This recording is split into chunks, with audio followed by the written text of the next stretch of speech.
teacher of mine used to say that poetry is the art of leaning two words against each other and then listening in on the conversation between them. I love this description. I think it accurately describes the power of poetry. A classic example comes from Homer, who frequently uses the phrase, "the wine dark sea." Listen to the conversation that happens when we lean these two words together. We may have not thought of it before, but the sea is indeed as dark as wine, and it's also as tempting and as dangerous. On Rosh Hashanah and on Yom Kippur, we have the opportunity to lean not two words against each other, but rather two characters from the Hebrew Bible. Two characters whose stories, in many ways, are remarkably similar, and in other ways are wildly different. The two characters that we might lean together are, on the one hand, Abraham, in the story where he argues with God over the fate of the cities of Sodom and Gomorrah, and on the other hand, Jonah, the protagonist of this afternoon's Haftarah reading, whom we might reasonably call the anti-hero of Yom Kippur.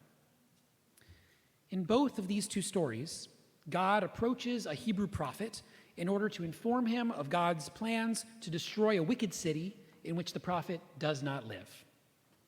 For Abraham, although he knows only one person in the cities of Sodom and Gomorrah, his estranged nephew, Lot, he nevertheless argues with God over the fate of these neighbors. Jonah, by contrast, seemingly could not care less about these strangers in distant Nineveh. His philosophy seems to be, not my town, not my problem. But the contrasts do not end here. The two prophets each also have their own theory of justice. When Abraham hears of God's plan, he asks God to reconsider, arguing that if there are even as few as 10 innocent people in the cities of Sodom and Gomorrah, God should not follow through with the punishment. Notice that Abraham doesn't ask God to save the 10 innocent and meanwhile kill the rest of the city's inhabitants, but rather to save the entire population on account of the 10 innocent. Abraham seems to believe that righteousness is contagious, that even as few as 10 good people can help to restore all of their fellow citizens to goodness. And while Abraham believes that human beings can always improve, Jonah, by contrast, believes that human errors should be swiftly and thoroughly punished. When the people of Nineveh do at last change their ways, and God decides not to destroy the city, this aggrieves Jonah greatly. He complains to God, saying that he knew God would relent, that this was why Jonah had initially been so reluctant to take up his task. Jonah seems to believe that if punishments are not consistently and predictably enforced, that human beings will have no compelling reason to do the right thing in the first place. We might say that Abraham believes in restorative justice and rehabilitation, while Jonah believes in punitive justice, a platform of law and order. There are many other striking differences between these two Hebrew prophets, but I'll conclude by sharing just one. In the story of Sodom and Gomorrah, it is Abraham who rebukes God, saying, "Shall not the judge of all the earth act justly?" While in the story of Nineveh, it is God who must rebuke Jonah, saying, "You cared about the gourd, which you did not work for. Should I not also care about Nineveh?" This Yom Kippur, let us hope to be more like Abraham and less like Jonah, concerned for our neighbors, even when we do not share their fate, believing that righteousness is contagious, that human beings can grow and change, and among those who choose to rebuke the world rather than those whom the world must rebuke. Let us not be like Jonah, fleeing from his task, asleep in the belly of the cargo ship, as meanwhile the seas rage all around us. And as this holiday of Yom Kippur comes to an end and we hear the final blast of the shofar, may we hear in that sound of the ram's horn the words of the ship's captain as he awakens Jonah from his slumber. "How can you be sleeping so soundly? Arise," he says to him. The sea indeed is raging, and only we can make it stop. The blessing before the reading of Haftarah can be found on page 342. If the blessing is familiar, would you please join with me in offering it? Baruch atah Adonai Eloheinu melech haolam asher bachar b'nvi'im tovim v'ratza v'divrehem hane'emarim be'emet. Baruch atah Adonai habocher b'Torah u'v'Moshe avdo u'v'Yisrael amo u'v'nvi'ei ha'emet v'hatzedek. Page 344. And the word of Adonai came to Jonah, son of Amittai. Get up, go to the great city of Nineveh and proclaim against it, for their evil deeds have risen up before me. But Jonah got up to flee to Tarshish, away from the presence of Adonai. And he went down to Jaffa and found there a ship heading for Tarshish. And he paid its fare and went down into it to head with them to Tarshish, away from the presence of Adonai. But Adonai hurled a great wind upon the sea, a storm so great that the ship was in danger of being shattered to pieces. And the sailors were frightened, cried out, each to his own god, and flung the ship's cargo into the sea to lighten their load. But Jonah had gone down into the hold, the lower deck of the vessel, and he lay down and fell into a deep sleep. And the captain approached him and said to him, "What are you doing, sound asleep? Get up, call to your God. Perhaps the God will be kind to us, and we will not perish." And they said, each man to his companion, "Let us cast lots, that we might know on whose account this evil event has come to us." So they cast lots, and the lot fell on Jonah. And they said to him, "Tell us, you who have brought this evil upon us, what is your trade and where have you come from? What is your country and who are your people?" And he said to them, "I am a Hebrew.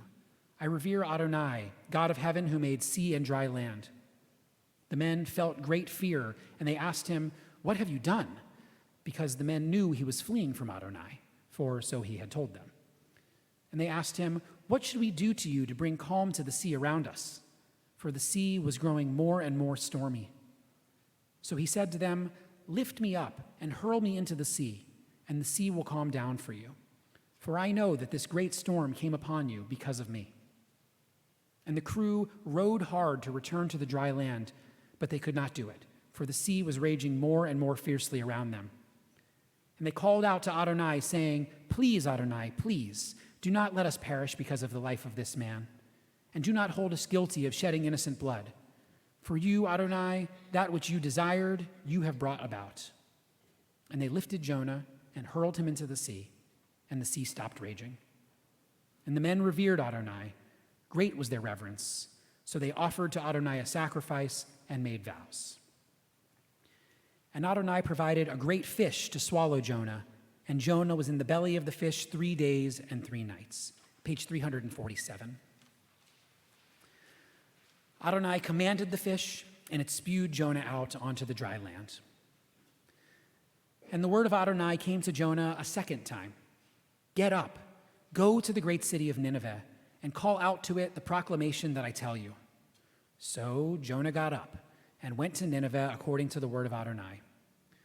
Now Nineveh was a great city of God, 3 days' journey across. And Jonah started out and made his way into the city, the distance of a 1-day walk.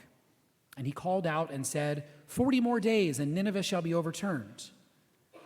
The people of Nineveh trusted in God, and they proclaimed a fast, and they put on sackcloth from the richest to the poorest.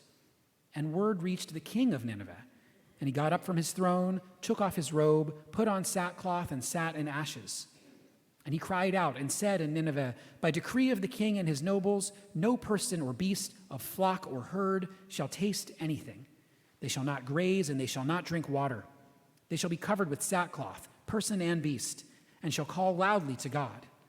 Let all turn back from their evil ways and from the violence which is in their hands. Who knows?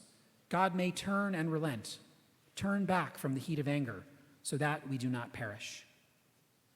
God saw what they did, how they were turning back from their evil ways, and God relented from the evil planned for them and did not carry it out. But to Jonah, this was a great evil, and it made him angry. So he prayed to Adonai, saying, "Please, Adonai, is this not what I said when I was still in my own country? This is why I fled to Tarshish to begin with. For I knew that you are a gracious and compassionate God, endlessly patient and abounding in steadfast love, ready to repent of evil. And now, Adonai, please take my life from me, for it is better for me to die than to live." And Adonai said, "Is it good for you to be angry?" Then Jonah left the city, found a place east of the city, made himself a shelter there, and sat under it in the shade, until he might see what would become of the city. And Adonai Elohim provided a gourd, and made it rise up over Jonah to give shade for his head, and rescue him from the evil situation. And Jonah rejoiced with great joy because of the gourd. But at dawn the next day, God provided a worm that attacked the gourd, and it withered. And as the sun rose, God provided an oppressive wind from the east, and the sun beat down on Jonah's head, making him faint. He begged for death, saying, "It is better for me to die than to live." Then God said to Jonah, "Are you good and angry about the gourd?"